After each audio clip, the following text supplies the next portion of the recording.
So the title of my talk today is, as you climb up the ladder, don't look down. Now, again, I just have to go to this amazing photo that Reverend Kelly got for the page, because that's what I wanted us. I didn't realize it, but just looking at this photo, if you can see it, I don't know if you can see it on Asa and Gather, but this guy is really high up. This guy or gal is really high up on a ladder. And if you look, you know, it kind of reminds me of going to it used to be called the Sears Tower. It's called something else now, and they have that alcove where you can, it's clear glass, you can go out. And it's kind of really scary, that thing. So anyway, that's what it's kind of like. Okay, so I just need to give some credit here. So the inspiration for my talk today is from Ken Wapnick's, because I was listening to his description of chapter 28, and he mentions this ladder, and he mentions the myth of Medusa. And so it just inspired me to go and look at this myth and think about it and say, how does this really relate to our study in the Course of Miracles? But the interpretation is mine, but I did get inspired by Ken's description of that, and I think I deserve to give him credit. So, from our reading today that Reverend Tony did so well, this course says this: what waits in perfect certainty beyond salvation is not our concern. For you have barely started to allow your first uncertain steps to be directed up the ladder. Separation led you down. And so, what I think the Course in Miracles is telling us here is that we did go down the ladder when we chose separation, when we chose that first thought that we would like to be separate individuals and not one with God. And so we're now kind of climbing up that ladder. And if you think about it, what is a ladder? A ladder is a device that helps us to move and make progress up. It rises, it moves us up. And as many of you may know, as part of the references, the imagery in the Course in Miracles, it talks to us about moving up from the lower steps of the ego where we used to reside and moving further up to the point where we reach salvation. But even as the reading says in this, beyond salvation, even once we get to salvation, which is forgiving this world, then God, or love, perfect peace, has to make the last step and get us home again. Now, I don't know about you, but sometimes I think about ladders too. I always think about ladders in reference to the movies or television shows. And I think of, Shelley Winters in the Poseidon Adventure. Okay, some of us are old enough to remember that, but the ship flips over, this big cruise ship flips over, and she has to, they all have to try to get to the bottom of the ship by going reverse up. And there's oftentimes in TV shows and movies these characters that are afraid to go up the ladder. They have a fear of height, or they have a fear that they're going to fall. And so that's kind of where we are sometimes. Sometimes as we try to progress up the ladder, we get stuck. Now you might say, if you read my description of the talk, I referenced the myth of Medusa. Now, probably most of us here are familiar with Medusa, right? She's that headed creature who had serpents as hair. But as I researched this myth, there's a lot that kind of goes into it. Yeah, that has a lot. And if you look at it, you turn into stone. And actually, it's really you turned into marble. It's a type of stone. I learned that as well.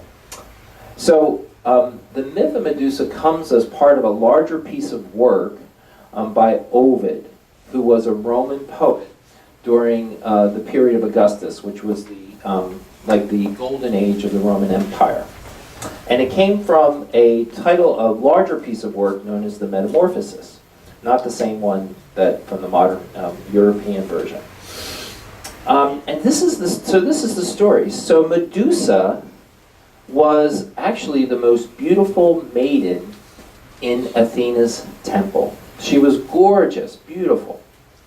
And one day, she innocently decided to go out and take a walk. Well, guess what happened? It's always a man, right? Amen. All right.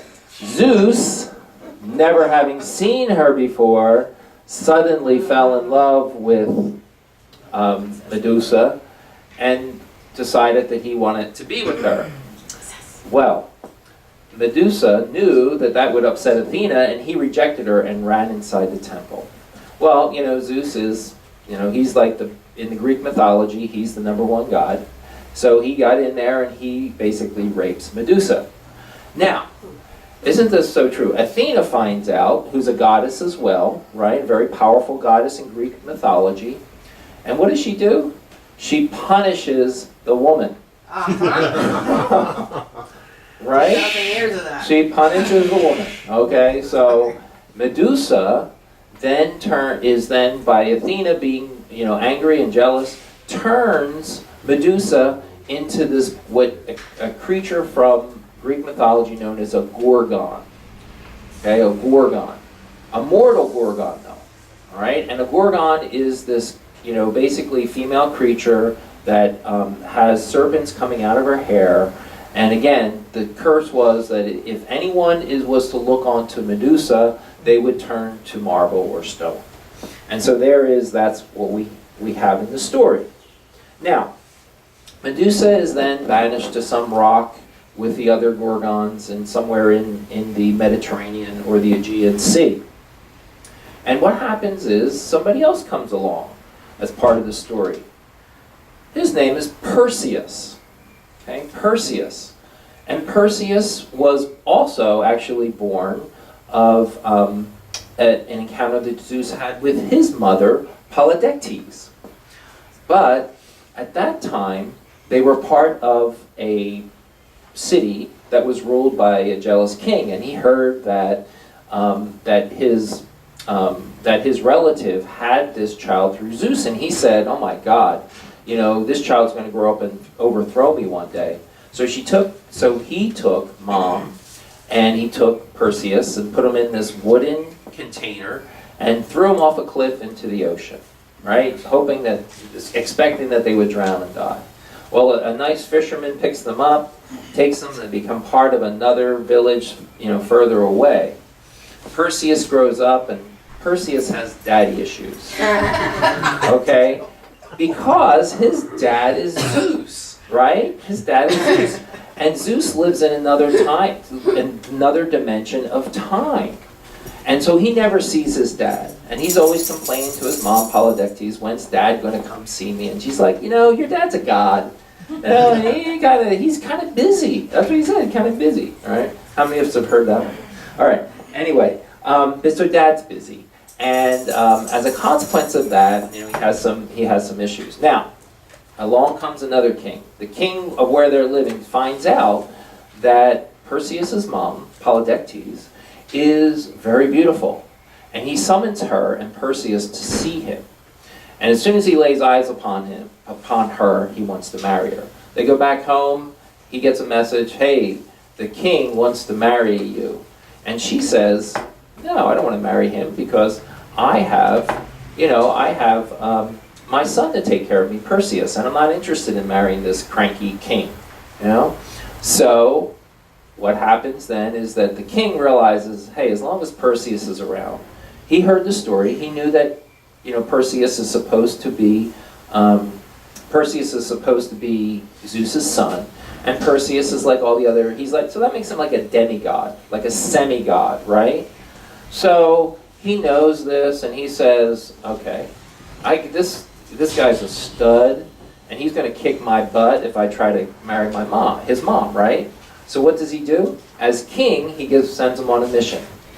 You must kill Medusa. Medusa, who of course is this person that turns men to stone. And he says, of course I will do this, all right? And if you don't want, in order to prevent you from marrying my mom, he has to do that. And then you have to bring the head of Medusa back to me. Okay? So he ends up having to go and do this. Now, long story short, Perseus goes on his mission. At first he fails, and then he decides to ask for help. He was getting these entreaties from the gods to ask for help. And he gets his help. And his help comes in the form of these gifts, divine gifts. So what does he get?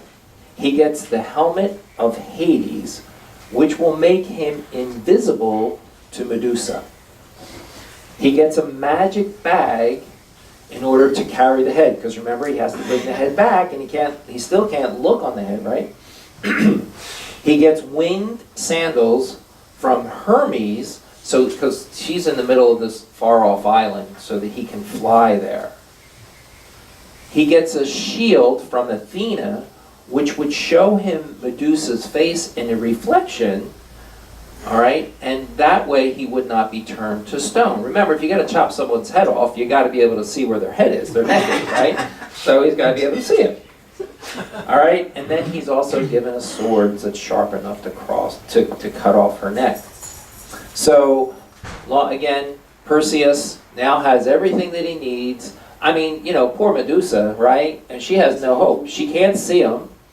He's got all these protections against her, ability, because as soon as your gaze was supposed to go on to Medusa, that was it, right? You were turning to stone.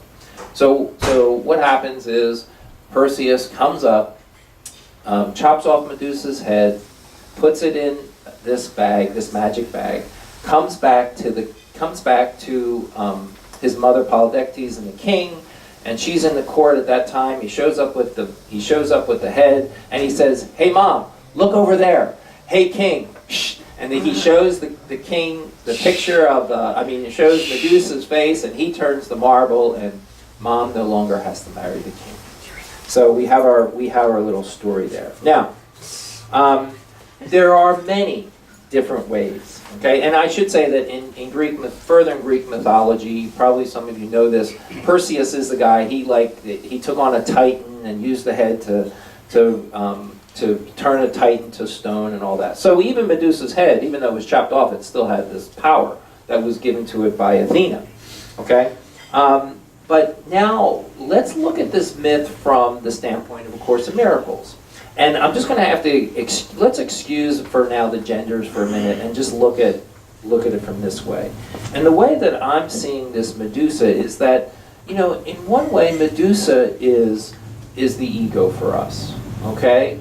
Because when we look upon the ego without our divine gifts, what happens?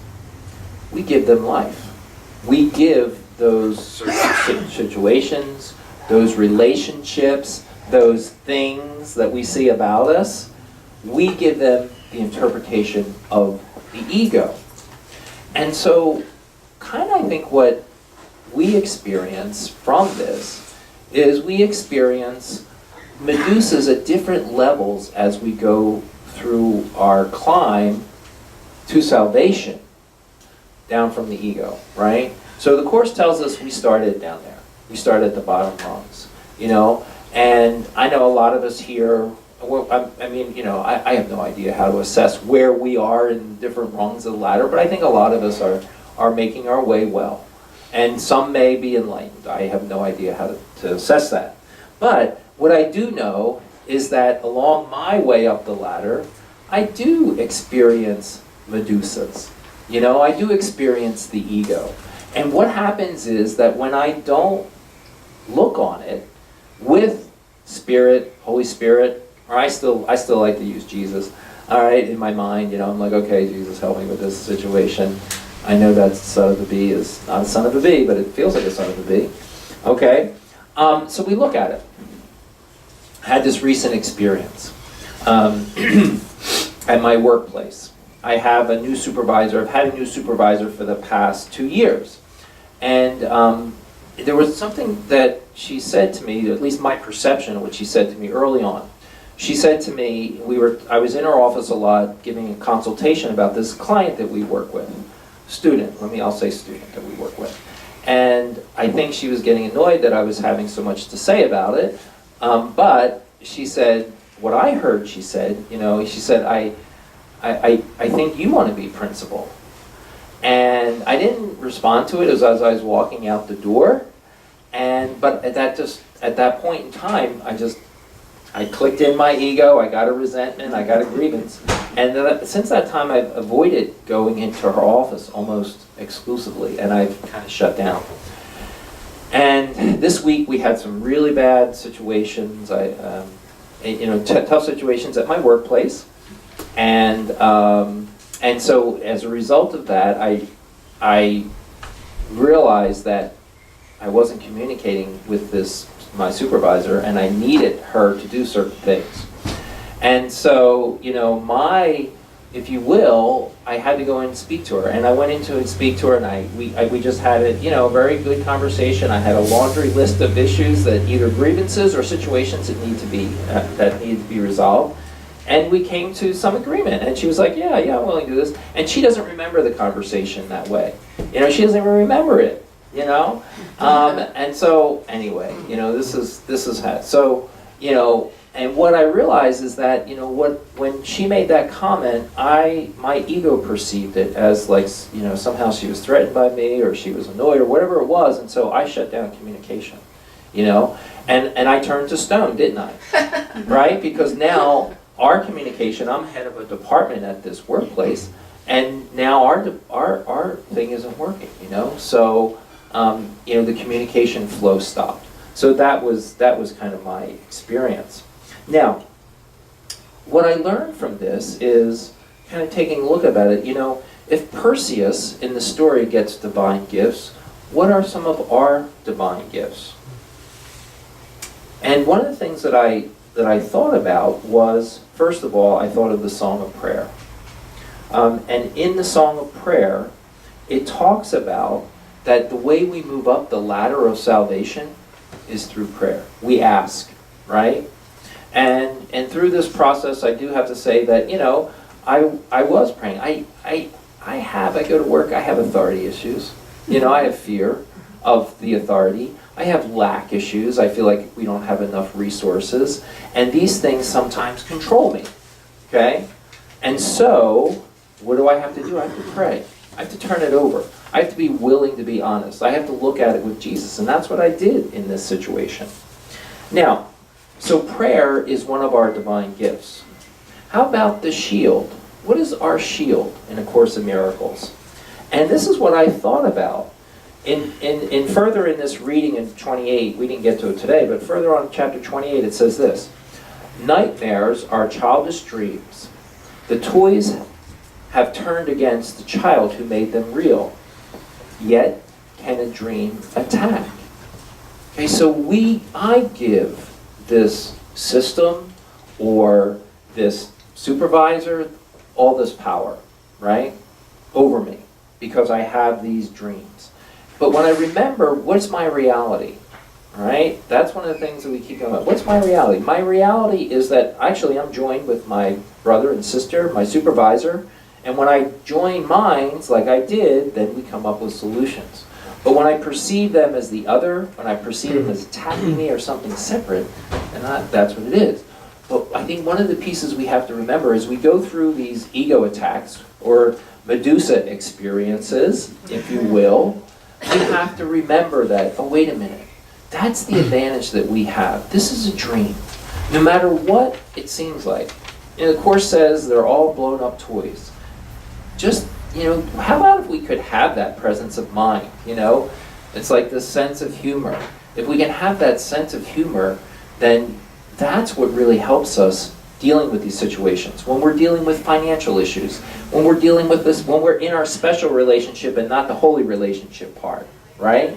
When we're in that special part, where we feel threatened by diseases, when we feel threatened by anything, if we can have that presence of mind to step, oh yeah, it's a dream, I was recently, I was at the airport about 2 weeks ago after a softball tournament. It was a Monday morning, and I was the last to board. I was on the 5th group of boarding at United Airlines, and I was just sitting there, and a little girl got up, and she dropped a packet of a condiment, and I thought, oh, it must be mayonnaise or whatever. It was about 10 feet from me, right?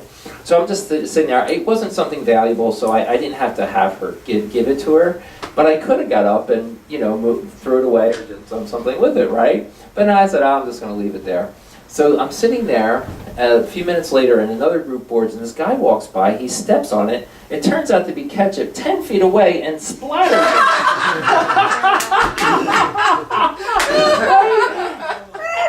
And I was like, that's it, right? Like that was the Holy Spirit playing, and I just laughed. You know, you're sitting in the airport, and I was thinking about the tournament and how serious everything was, and blah blah blah. You know, and I just had a laugh, and I had a few minutes before I had board, so I went over, I cleaned off what I could, and I just said, you know, there you go. So folks, you know, it's a dream, and we have to remember that it's a dream, and that way we have some place to shield us from the ego, to hold the ego in our hand.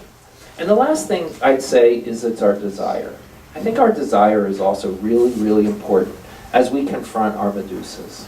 You know, if we have that willingness to pray, if we have that willingness to pick up the book sometimes, I don't know if you do it, but sometimes I go to favorite passages, favorite parts, you know, and just, you know, be willing to open your mind to something else.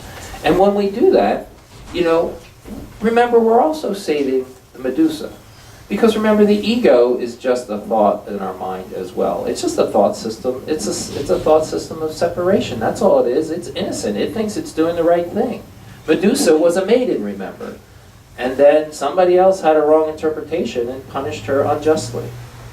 So let's forgive ourselves. Let's forgive Medusas. And as we go through our daily lives, let's be present, ask for miracles, and get up that ladder, baby. That's my talk for today.